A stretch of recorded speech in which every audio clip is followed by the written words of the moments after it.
মাটি ও আবহাওয়া উপযোগী ও দিন দিন বাড়ছে মালটার আবাদ।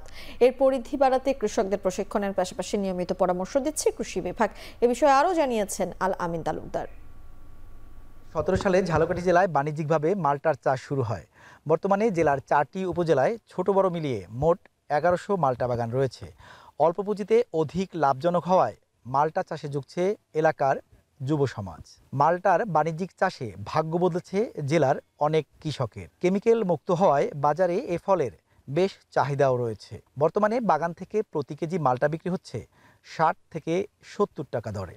জেলায় যে পরিমাণ মাল্টার চাহিদা রয়েছে তার বেশিরভাগই কিন্তু পূরণ হচ্ছে এ জেলায় উৎপাদিত মাল্টা থেকে। অন্যদিকে এই মাল্টা বাগানকে ঘিরে কর্মসংস্থান সৃষ্টি হয়েছে কয়েকশো বেকার যুবকের। জেলা কৃষি বিভাগের তথ্যমতে এবছর জেলায় 108 হেক্টর জমিতে মাল্টার আবাদ হয়েছে।